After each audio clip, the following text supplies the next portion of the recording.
Hey everybody, welcome back to Football Talk with Vinny. In today's video, we're going to go over a recap of Week 2. So with Week 2, we'll get right into it, starting with the Thursday night game. It was the Washington football team and the Giants. Obviously with the game, the score was 30-29. The Giants actually lost it because Washington missed a field goal at the end of regulation, but one of their D linemen was offsides, so they got to re-kick an untimed down, and he made that one, which ended up costing them the game. If you watched the game, Daniel Jones played very well. He actually had protection, I think, going into the game. That was shocking because Washington has one of the better D lines in the league, and the Giants are probably one of the worst offensive lines in the league. Wouldn't you know, if you protect the quarterback and he has some weapons, he'll actually look like a decent quarterback. Obviously, on the other side with Washington, Heinicke looked very good. The D-line was able to get some pressure, but for the most part, again, that D-line did not play as well as they thought they'd play. Again, they gave up 29 points. But give Washington credit in that game. They were able to pull out a victory in a game in which their defense did not play particularly well. I think a lot of the games, if their defense gives up 20 plus points, they may not win most of those games. So give them credit for winning this one. We're going to go over the Giants and Bears. With this game, the Bears defense actually finally came to play. It looked like in Week 1, you know, if they played anything like that for the rest of the season, they were going to be a actually bad defense. They just let the Rams just absolutely just crush them. But in this game, they were able to get 3 picks on Joe Burrow, 1 for a pick 6. You know, and ultimately that won in the game because with Cincinnati, they got a couple of late scores and that late turnover to kind of make the game close. But if it wasn't for, you know, the quarterback turning it over, it kind of would have been a blowout game. Also, a big point for that game, Andy Dalton got hurt and Justin Fields had to play. And kind of like what I, try to tell people is it's very difficult for a rookie quarterback to come in and play well. So Andy Dalton's stats were 9 for 11, 56 yards, a touchdown, and no picks. And Justin Fields was 6 for 13, 60 yards, no touchdowns, and a pick. So again, I think the numbers kind of prove, I get it's a small sample size. And, obviously if you evaluate them based on talent, Justin Fields is definitely the more talented quarterback. But if you want the best chance to win today, I think it is Andy Dalton, and it kind of shows in the numbers that, Justin Fields, he still has to learn the offense. He has to adjust to the speed of the game. And plus you'll have to deal with rookie mistakes because he is a rookie quarterback. Obviously with them winning the football game and going to 1-1, we'll see what they do moving forward. But I think especially if you're Matt Nagy, the playoffs, if you don't make them, you're probably going to get fired, so your job is on the line. You're probably going to have to start Andy Dalton because he does give you the best chance to win. Next, we'll go over the Texans and Browns. That one was a final of 31-21 Cleveland. The game was surprisingly close in that first half, and then unfortunately, it seems like this guy just can't catch a break. Tyrod Taylor tweaked his hamstring, and they had to start Davis Mills, the quarterback they took, I believe, in the 3rd round, and pretty much the second half, they kind of Cleveland was able to kind of dominate them in that second half and build a bigger lead. But in that first half, watching it to see that the, Houston Texans, I think they actually took a lead, I was like, man, if they were to beat Cleveland and go to 2-0, that'd be the most surprising 2-0 team in the league. But for Cleveland, again, you're expected to win that ball game, and you did. Again, if you are Cleveland and you are trying to, be considered as a Super Bowl contender, you have to win a lot of these games that you're expected to win and don't have letdowns. So that's great that they didn't. For the Houston Texans, I think there was a report earlier today that Tyrod Taylor might miss a couple of games. If he actually does miss a couple of games, that's going to be super unfortunate because that offense looked, like it was playing decent enough to win some ball games, and maybe they wouldn't have been the worst team. Next, we're going to go over the Rams and Colts. That final was actually the Rams won that game 27-24. This was a ball game. It was very close, obviously, you can tell from the score. But if you're the Colts, you have to feel like you kind of threw this one away. Carson Wentz had that shovel pass interception on I think the 2nd or 3rd possession. And I think the possession before that, they went for it on 4th down inside the 5 and didn't get it as well. So even if you kicked 2 field goals there with the way the score ended, you would have won the ball game. From the passing game, nobody had a spectacular game in terms of the quarterbacks. The only really stand-up performance was Cooper Kupp. He had 9 receptions for 163 yards and 2 touchdowns. So obviously he was a huge factor in them winning. And then give credit to the Rams defense. Again, this is why I thought that they are going to win the Super Bowl, because they are a very balanced team. When they needed to close the door, Jalen Ramsey got the pick to end the game. Next, we're going to go over the Buffalo Bills and the Miami Dolphins. This game was a complete rout. It was 35-0. The Bills defense played exceptional. They did not allow Miami to really move the ball much. Josh Allen, actually, considering the game was 35-0, didn't play particularly well. I don't think that's a great sign. Even though you won the ball game, I think it's, probably, I would say not maybe more important, but it is very important that your quarterback, your top 5 quarterback plays a good game. In this game, he was 17 for 33, 179 yards, 2 touchdowns, and a pick. So, again, when you pay a quarterback that much money, and he's now a top 5 quarterback, or at least everyone looks at him as a top 5, he's got to play a little better, because, again, when you play teams that can move the ball offensively and put some points on the board and put some pressure on you, a game like that, with a stat line like that, you may lose. I don't think Buffalo's defense is particularly that great to where you're going to shut an opponent out. I think it was just obviously a good game plan, along with the fact that Tua got hurt. But gave credit to Buffalo again after that bad loss to Pittsburgh, in which they dominated the first half, but then got dominated in the second half. They came back, won 35-0, and kind of showed everyone in their division that they are the clear-cut favorites to win the division, and it is going to be very difficult to beat Buffalo. Again, it took a very good Pittsburgh team to have a miraculous second half and a punt block and a couple other big plays in order to pull that game out. So I do think if you're Buffalo, you're kind of, like, all right, well, we're past week 1, and as the weeks stack up, hopefully we can get some more victories and kind of pull away from everyone in our division. Next, we'll actually stay in the AFC East and go with the Patriots and the Jets. That game was 25-6 New England. It was a rough one for Zach Wilson, who threw 4 interceptions. He finished 19 of 33, 210, no touchdowns, 4 picks, 4 sacks as well, with an 8.8 quarterback rating. And again, that's a rating from 0 to 100. Mac Jones didn't play particularly well as well. He obviously just didn't have the turnovers, but he was only 22 of 30, 186 yards, with a 28.6 quarterback rating. So again, the game was won definitely on the defensive side of the ball. Bill Belichick kind of does that to a lot of rookie quarterbacks. I don't believe he's lost a single game to a rookie quarterback. Again, if you're New England, very big win to get to 1-1, pretty much like everyone else in the AFC East except for the Jets. You did lose that week 1 game to Miami at home by 1 point. But again, I think if you're New England, if you could stack together a couple wins, and maybe challenge Buffalo for the division, I still think that New England will be a playoff team, so we'll see moving forward. Mac Jones is doing just enough to keep them in ball games. He's not turning it over, but he's not playing exceptional either. But again, he's a rookie quarterback, so you don't expect that. For the Jets side, though, again, it's a rebuild year for the Jets, so it's going to be tough. At the end of the day, as long as Zach Wilson can show he's got the talent and he can improve in some areas, especially turning the ball over, that's really all you're looking for the Jets this season. Next, we'll go over the 49ers and the Eagles game. That was a final of 17-11. And with that game, obviously they had the Philadelphia Eagles, that is, they had the 1 touchdown call back when the receiver ran out of bounds. And then they had the 4 or 5 yard completion that wasn't a touchdown, or 91-yard completion that wasn't a touchdown. Other than those 2 big plays, the San Francisco 49ers were really able to contain the Philadelphia Eagles. At one point, it was 17-3. Philly did get a late touchdown to try to make it close towards the end of the game. But the Niners defense really just kind of shut them out the whole game. Again, the Niners offense didn't play particularly well. Philly's defense, though, for the second consecutive week looked pretty decent. Again, you went up against a tougher opponent, maybe not a better offensive team, but a team that's going to keep the score close and going to keep the offense in it, right? So they're not out of their game plan. They're able to run the ball for all 4 quarters. But to only give up 17 to San Francisco, I think shows the defense is actually playing pretty well, which I think is a good sign, obviously, for them and their hopes to win the NFC East. Hopefully, as a Cowboys fan for me, I hope that their defense has just had a couple of good games and they come back a little bit, because I obviously would rather Dallas win the division rather than Philly. Next, we're going to go over the Raiders and Steelers. This was a shocker game as well. I think with the Raiders winning 26-17, the game was relatively close the entire game. The Raiders got a couple of late touchdowns in the 4th quarter to kind of pull away. Then they kicked a field goal late to go up 9, which kind of sealed the game. I think it's the 2nd consecutive week, though, if you're Pittsburgh, that your offense has kind of struggled. That might be, pretty much all season, if we're being honest, with the run game still being, I think it's 2nd to worst. And with their offensive line the way it is, they're not really great pass blocking or run blocking.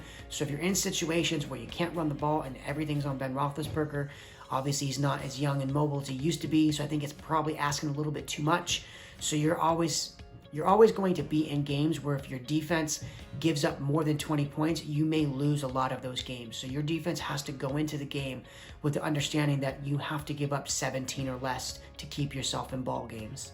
Next, we're going to go over the Panthers and the Saints. This was probably the most shocking game. Again, as someone who picked the Panthers to make the playoffs in the preseason predictions, this is obviously a great game for me. Sam Darnold had a pretty decent game as well. And this is kind of why I say you don't want to really overreact to week one, whether it's positive or negative. The Saints just absolutely beat the shit out of the Green Bay Packers 38-3, and then they come back the next week and they get shellacked 26-7. So at that point, the Saints have now played 2 games, and they were completely opposite games in which they dominated one team but then got dominated the next week. So again, that's why I said you want to see 4 or 5 games be played first before you actually officially judge teams. Again, first couple weeks of the season, you could just have a good matchup against a team, or maybe a team's not ready to play because it's week 1. But if you are the Saints coming after this loss, you have to feel like, okay, well, we're still 1-1 after 2 weeks. Obviously, we still have a shot for the division and making the playoffs. But again, this is kind of why I didn't think they would make the playoffs. I think their defense is good. I think their defense will be good for the remainder of the year. I just think that their offense is going to be limited with Jameis Winston, and not necessarily a knock, because again, we know that he has a stronger arm, so their offense is technically more open without Drew Brees, because Drew Brees couldn't throw the deep ball. But being a quarterback is more than just having a strong arm, and Drew Brees has everything else, whereas Jameis Winston still struggles in some of those areas, where it may be a season for the New Orleans Saints in which they have to keep the games close for Jameis Winston, and they're not going to win very many shootouts, right? I understand they scored 38 points in week 1, but kind of when the wheels fall off for the opposing team and you have a great defense, that just kind of happens sometimes from week to week. But as for Carolina, this looks obviously good. It's a good start for my prediction with them actually making the playoffs. Again, you saw that defense play very well against the Saints offense that was good the week before.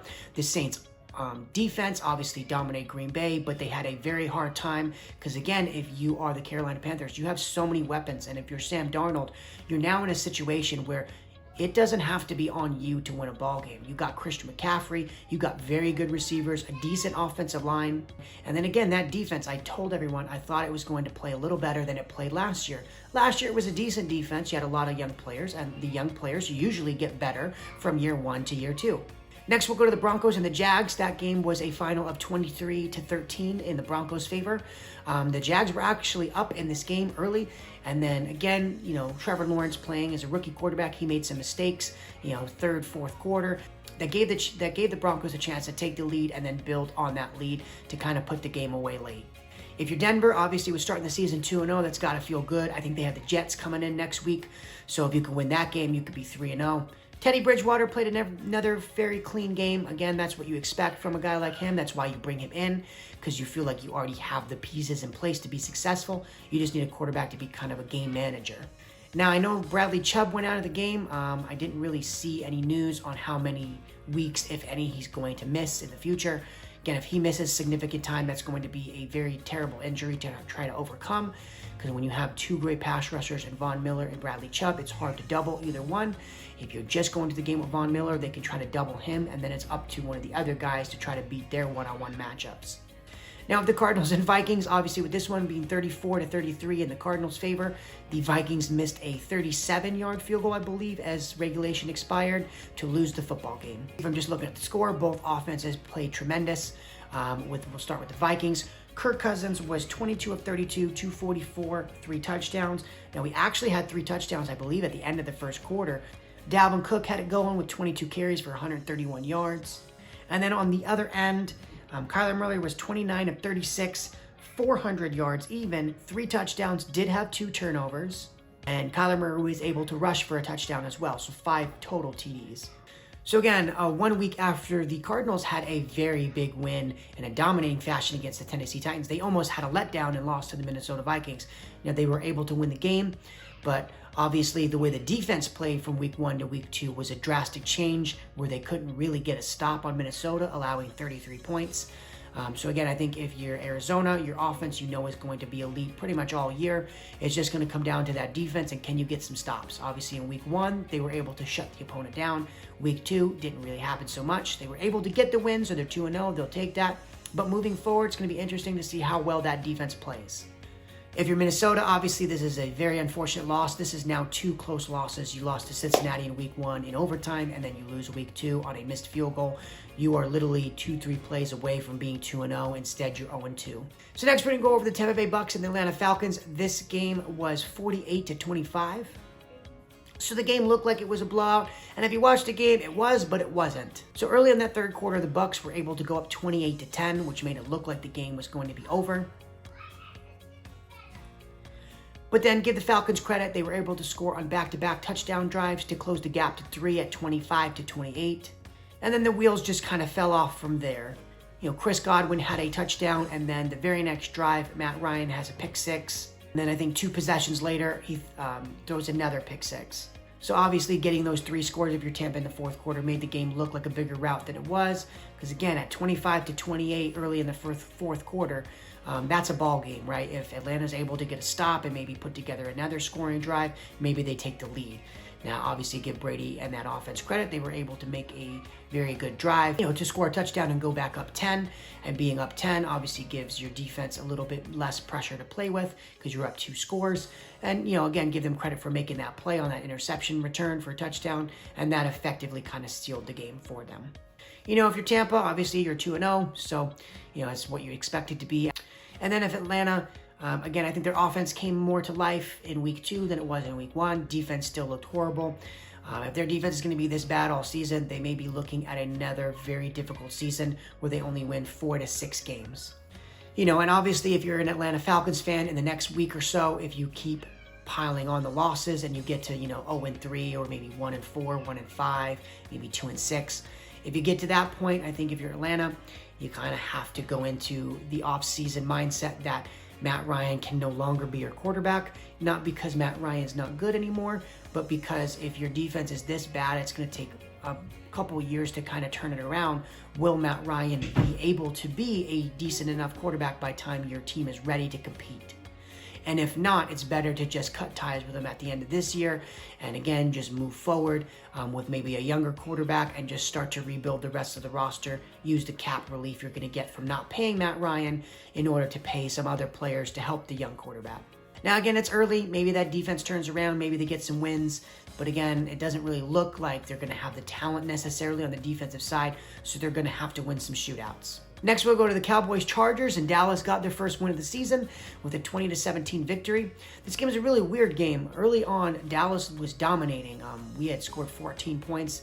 We were at 14-3 after about 3 possessions each, and it looked like Dallas offense was going to be rolling. Little did Dallas know we were only going to score 6 points the rest of the 3 quarters of the game. And give the Chargers credit. They were able to mount a comeback, play some great defense, and they were able to actually tie the game 17-17. Justin Herbert played very good. He had a couple of key mistakes. He had the 1 interception in the red zone. He had another interception that was just a great play. It was really a great play by Trevon Diggs. He looks like he's going to be very good. This is 2 weeks now in a row. He's shut down really an elite receiver that he's guarded.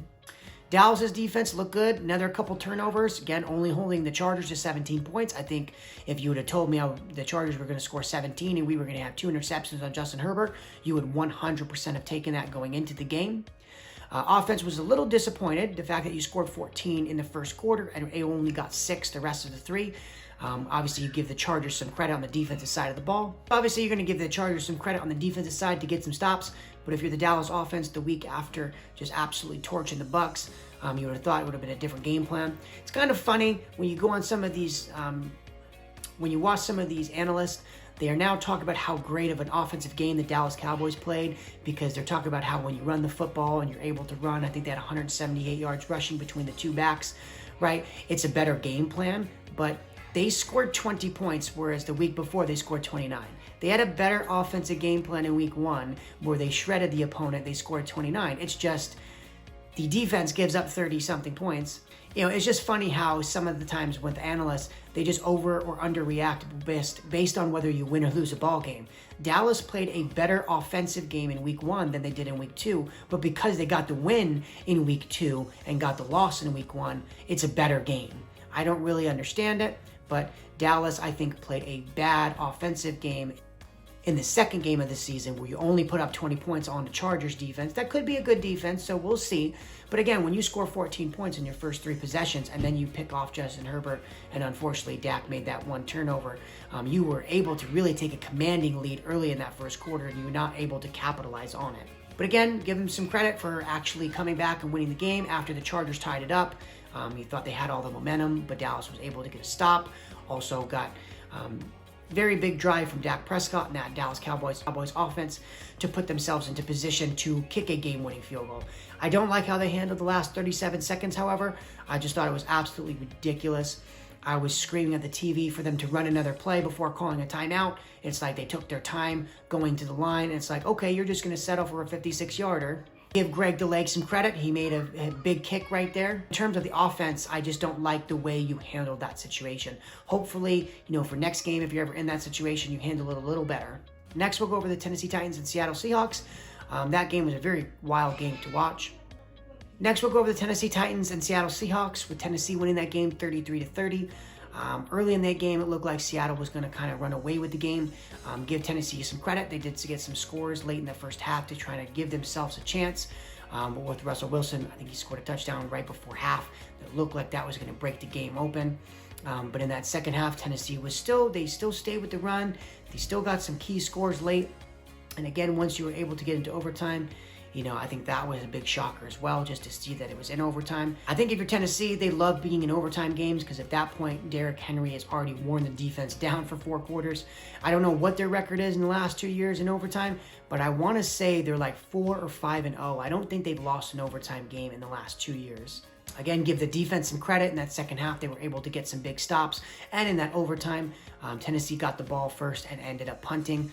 So if you're Tennessee, they had to get a big stop on the defensive side to give the ball back to the Tennessee offense. And not only were they able to give them the ball back, but they gave them the ball inside of, inside the opponent's territory. They were able to get the sack on Russell Wilson that got him at the 1-yard line. So, unfortunately, that's just a difficult situation for any punter. Even if you punt at 50 yards, you're just getting into the 50-yard line.